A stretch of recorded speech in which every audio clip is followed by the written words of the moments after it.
One of the really beautiful things about living from the heart is that it opens you up to more love, and it helps you to heal anything that's stopping you from feeling love in your life. And that might be old emotions, or it might be current emotions that are blocking you. And when you live from the heart, you're opening up to feeling. And when you really get in the habit of feeling, then your emotions can pass through you really beautifully and really joyfully. But a lot of people are very scared of feeling, because they're scared that if they open up to feel, they'll feel a lot of stuff that might be uncomfortable or painful or upsetting.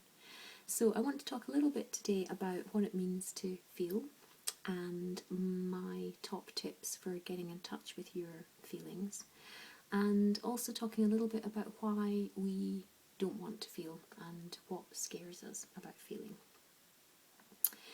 So I think that there are two main patterns that most of us have that stop us getting in touch with our feelings, and probably most of us experience one or both of these to some extent in our lives. So there is escaping and there is analysing, and I certainly have done and still do sometimes both of these. So escaping our emotions is when we don't really want to look at them. Something happens and it triggers something for us emotionally, and we decide that we're just not going to go there. We're going to push that to one side, we're not going to look at it, we're going to maybe blame somebody else for what happened, or we're going to pretend that we weren't upset or it didn't have any emotional resonance, or we're just going to generally not get in touch with our emotions ever. So maybe we will overwork or overeat or have some sort of addiction that stops us really feeling. And this is really, really common. But the danger is that when you stop yourself feeling, you are actually stopping yourself from feeling everything. So you're not just stopping yourself from feeling the stuff that could be a little bit uncomfortable or awkward, you're stopping yourself from feeling all the really good and beautiful stuff as well. And I did this in my 20s. I've always been emotionally really sensitive, and in my 20s I just decided that I couldn't open up to feeling because the world just felt too raw. You know, if I really opened myself up to feeling everything, I just wouldn't be able to function. So I really closed down my heart and didn't feel. And the danger of that is that you just stop yourself feeling everything. So I reached a crisis point where not only was my body really protesting and I was in a lot of physical pain, but emotionally I was really shut off too, and I really didn't want to be here. I had completely got out of touch with my soul, with my heart, with my essence, and that was because I just wasn't wanting to get in touch with my emotions. And I really believe that's what happens. We can keep our emotions at bay to a certain extent, but we pay a price for that, and it's not healthy. It's not how we're meant to live. We're meant to let our emotions rise and fall and move through us quite organically and fluidly. And when we do things to escape them, we're stopping a natural process from happening. And the other thing that we do that can be a tendency, particularly if you're interested in personal growth and you're curious about yourself, is that we can get in habits of analysing our emotions and talking about them and thinking about them and coming up with really neat theories about them and really big stories about them, but we're still not actually feeling them. So you might even use a lot of therapeutic language. You know, you might have decided that you're a control freak or a committophobe, or you've got an inner critic, or you've inherited this from your mum or that from your dad, and this comes from childhood and this is a past life thing. And that's all valid and that's all interesting and that's all helpful, but it's all just stories actually as well.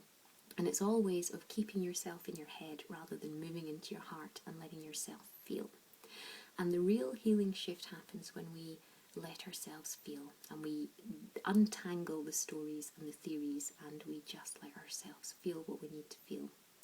And I think it's very helpful to talk about your feelings, and it's helpful to write about your feelings, and that can often bring a lot of insights that are really valuable, particularly if you're going through a hard time. And it's really valuable to work with a therapist or another practitioner that can help you explore how you're feeling.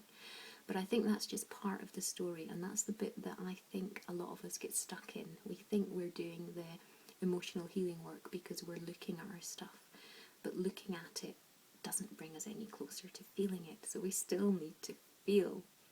So the important thing, I think, is to find ways to get ourselves in touch with feeling, and feeling in the heart.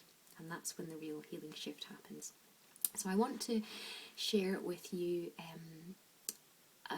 a process, some steps to go through when something happens that is emotionally a trigger for you, so that you can work with it. And this is something that I find very helpful myself, tried and tested through great emotional dramas and crises, as well as through just the everyday kind of stuff that comes up and you're like, that feels a bit uncomfortable, what do I do with that? So you can use this for little stuff, you can use this for big stuff. And the idea is that, emotions are really just energy in motion. Emotion, energy passing through, and it's just meant to pass through. So this process is what I use to just help it pass through. But a really important part of it is not doing it with the attachment that you want to move it through and pass it through, because that's another way of pushing it away. It's a process to just help you feel what's there in the moment as it is, and then just let it go. So, I'm going to share these 5 steps, and they don't necessarily need to be done in the order that I'm sharing them in. They all sort of happen together, but I'm going to share these 5 steps that will hopefully help you to get in touch with feeling what you need to feel. So I'm going to use an example first of all that's just an everyday example, so that we can look at it as something that might arise. It probably arises in all relationships. Relationships are so good at showing us what we need to look at in ourselves. So we're going to use an example from a relationship just to help you see the steps and how they would operate within a real example in your life. So I'm going to take an example of asking you to imagine that you're in a relationship and your partner has been spending a lot of time at work, and you're feeling really annoyed and unhappy and dissatisfied with that, and you feel that you deserve better, and you're thinking that something has to change, you're unhappy, this isn't good enough, this isn't okay. So we're just going to look at that emotionally as a process to work with. So the first step is giving yourself permission to feel. Just feeling what you're feeling, because that's valid, and you don't need to have a reason to feel why you're feeling what you're feeling. And it might feel uncomfortable, you might feel like you're being disloyal, you would maybe rather blame your partner for not treating you well than you would like to get in touch with it. But just let yourself get in touch with it. It would be easier to make your partner wrong and walk away, but just get in touch. This is something that you need to feel. That's the simple truth. And just give yourself permission to feel whatever you're feeling. And then welcome it in as if you'd chosen it. Regardless of the situation, what's happening, it might not be something that you would willingly have wanted. Often things happen that we really willingly would not have chosen, but they're happening anyway. So we can push against them, or we can accept that they're there. So just welcome it in, because everything has gifts, everything has healing, everything has blessings. And just soften into it. And whenever something's causing you pain, that's your wound to heal. That's your healing. That's your learning. And if it's uncomfortable, it's just a wound being brought to the surface exactly so that it can heal. So instead of wishing you didn't feel like this, welcome it in. It's there. And it's welcome. It's an opportunity to heal your heart. And bring your awareness to your breath. Bring your awareness to your heart. Put your hand on your heart. And just ask, how do I feel? How does my heart feel? And that takes you out of your head and down into the heart of the matter. And then simplify it. Because you've got the situation where your partner's working and you're feeling really annoyed about that. And just simplify it and strip it down to the raw essence of how you're feeling. Yeah, they're working a lot, and you're annoyed, and you deserve better, and you wish it wasn't happening, and you wish it was different, and something has to change. But just strip it down to the raw emotion. How do you feel? And probably, in some form, you feel unloved or unlovable, and that's the bit that hurts in it. That's the bit where the pain is coming from. So when you get rid of the bluster about thinking you deserve better, just sit with that pain. That's the bit to work with. That's the wound. That's the bit that needs healing. And just focus on letting your breath flow through that. And the key is sitting with that raw emotion, feeling the energy of it, feeling it in your body, detaching from stories about it or judgments about it, and just sitting with the raw energy in your body. The bit that's yours, the bit of you that feels unlovable. And just keep breathing into it and welcoming it in until the energy changes. Because when you sit with the raw emotion in your body, the energy does change, it does shift. And it might take a couple of minutes, it might take half an hour, it might take days of sitting with that raw energy in your body for it to shift. But it will shift.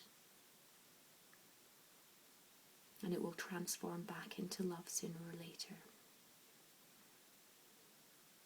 So this is just a very simple description of the process that I use and that I recommend, but I hope you'll experiment with using it in your life. And if you want to explore this process more deeply, I'll be sharing it as part of the Living from the Heart e-course that's enrolling now. And you're very welcome to join us. It would be wonderful to share it with you. I'll be sharing energy processes that get you out of your mind, well, you know what I mean, into your heart, so that you can feel rather than thinking or pushing away.